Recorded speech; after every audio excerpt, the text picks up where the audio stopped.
อันนี้เป็นเพลงของเบลนะครับเพิ่งหัดร้องนะครับเธอที่เปลี่ยนไปปิดยังไงเก็บยังไงส่วนลึกในจิตใจฉันดูออกเธอเหมือนไม่เป็นเหมือนเมื่อก่อนเสียงที่แผ่วเบามันช่างเบาช่างเบาสะท้อนข้างเมื่อเรานั้นใกล้จบเลิกพบปลายทางของสองเรานี่คือสิ่งที่ฟ้องในใจปิดอย่างไรก็คงไม่อยู่วันนี้ยิ่งฟังยิ่งรับรู้อาการมันยิ่งดูยิ่งแน่ใจเสียงที่เปลี่ยนคือเสียงตรงมาจากหัวใจยิ่งเสียงแผ่วเบาสักเท่าไรความรักคนเท่าลมเท่านั้นเสียงมันเปลี่ยนแต่นี้เราจะฟังคืนนั้นบอกฉันมันเลยก็แล้วกัน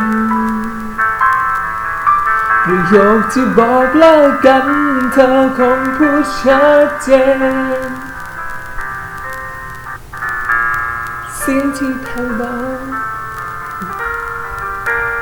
บ้านข้างเมื่อเรานั้นใกล้จบและพบปลายทางของสองเรานี่คือสิ่งที่ฟ้องในใจเป็นอย่างไรก็คงไม่อยู่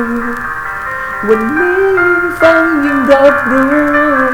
อาการมันยิ่งดูยิ่งน่าใจเสียงที่เปลี่ยน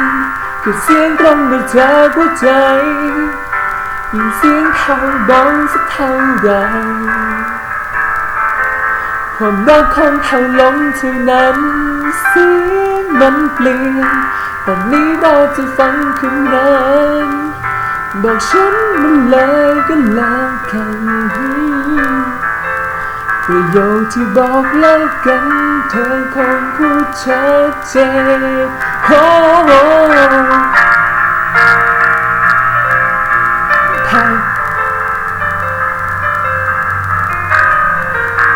รักคุณจะแ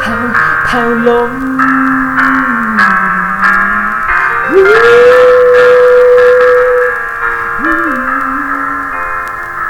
รักมันแผ่วลงแผ่วลงไปเสียงที่เปลี่ยนคือเสียงตรงมาจากหัวใจเสียงแผ่วเบาสักเท่าไรความรักของเท่าลมเท่านั้นเสียงมันเปลี่ยนแต่นี้เราจะฟังคืนนั้นบอกฉันมันเลยก็แล้วกัน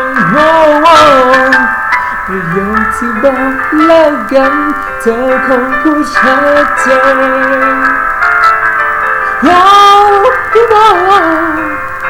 คุณรักคุณจะแผ่วรักคุณจะแผ่วลงไปนะอันนี้ก็เพิ่งจะหัดร้องนะครับแล้วก็เวอร์ชันเม้นเพียนนะครับยังไงก็ลองไปฟังกันดูนะครับผมว่าผมร้องผิดเยอะเลยครับแต่ก็ร้องมาจากใจนะครับ